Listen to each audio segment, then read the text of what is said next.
Imagine stepping onto a dark movie set in 1989, the air thick with panic.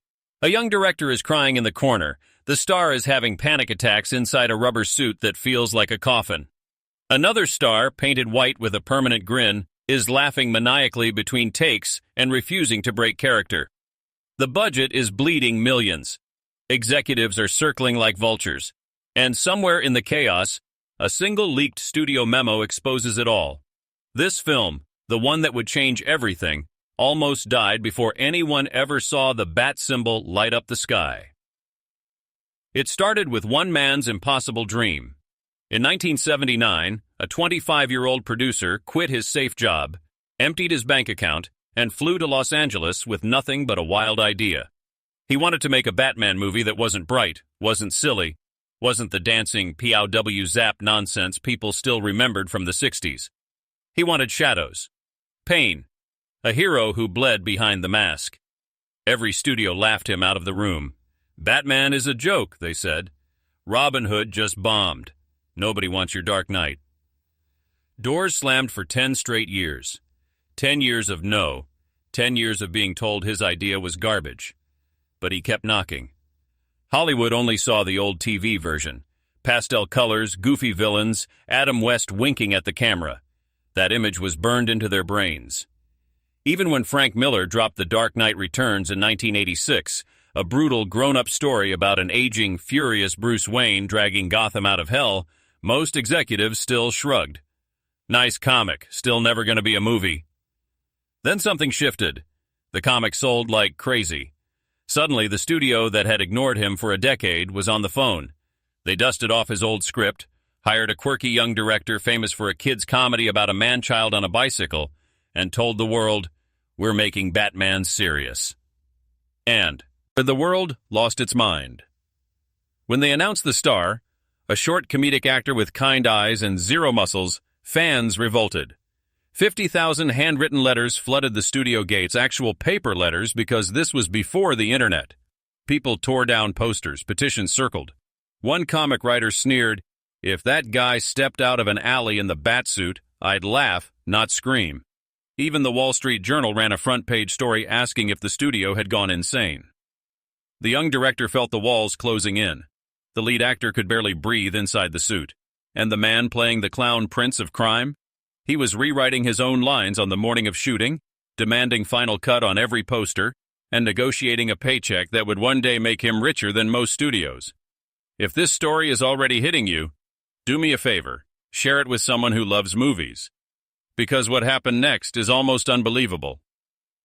They started filming in London with an unfinished script. A writer's strike hit 2 weeks before cameras rolled, so the original writer couldn't touch another word.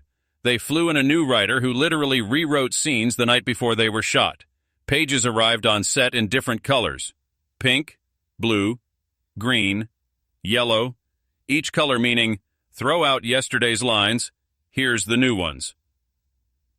The budget jumped from $30 million to almost $50 overnight.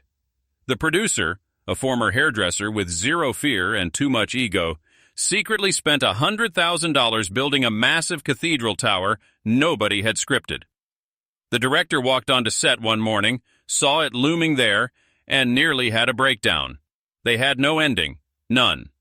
So the star in the white makeup started climbing hundreds of real stairs in 90-degree heat, looked down at the director, and yelled, "Why am I walking up all these damn steps?"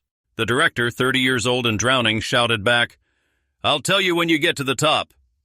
They made the finale up as they went. The fall, the laugh, the gargoyle snapping off, all improvised under crushing pressure. The lead actress broke her arm a week before shooting, got fired on the spot, and was replaced by someone who showed up with no script, no fittings, and bleeding feet from impossible heels. The producer started dating the new actress and rewrote the third act so she wouldn't die, because he didn't want to watch Batman punch his girlfriend. The actor in the Batsuit, who also had a crush on her, had to stand there silently fuming while everything changed around him. Executives flew in from America every few days just to pace the fake Gotham streets and count how many times they circled the set. One CEO told the young director, point blank, "Fix this or you'll never work again." The director went back to his trailer and cried. The only person who calmed him down was the guy in the clown makeup. And still, somehow, every single day felt like it might be the day the whole thing collapsed. Test screenings were disasters. Audiences hated the ending. The studio quietly prepared $15 million in reshoots, money they didn't have. Lawyers were in court fighting a hostile takeover that depended on this one movie succeeding. Every fax, every memo, every terrified note is still sitting in boxes today, proof of how close the entire production came to imploding. But then, June 23, 1989 happened. Lines wrapped around blocks before sunrise. The bat symbol glowed gold against a black sky on a poster that showed nothing else. No faces, no title, just the symbol and a date, and it was enough. The movie opened to $42 million in 3 days, shattering every record that existed. Merchandise flew off shelves faster than stores could stock. Shoes, shirts, hats, cereal, toys, everything. The world went bat crazy overnight. Critics grumbled at first, then slowly admitted they were wrong. The music, the shadows, the quiet rage in those kind eyes under the cowl, the unhinged laugh echoing through cathedrals. It all worked. It felt dangerous. It felt real. A film that almost died 1,000 times became the highest-grossing movie of the year, launched a billion-dollar brand that never stopped growing, and taught Hollywood a lesson they still follow today. Superheroes can be dark, broken, human, and the audience will love them even more for it.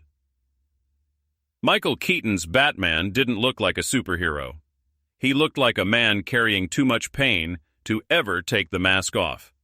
And because one stubborn producer refused to quit for 10 long years, because one terrified director kept going even when he was crying on set, because one actor trusted his gut and turned claustrophobic panic into quiet menace, we got the movie that changed everything. Out of total chaos came something unforgettable. So if this story of ordinary people fighting impossible odds, of a dream that refused to die, even when everyone said it should, if it moved you even a little, hit that like button, share this video, and subscribe for more stories about the movies we love and the unbelievable battles it took to get them on screen. Because sometimes the greatest heroes aren't wearing capes. Sometimes they're just the ones who keep going when everything says stop.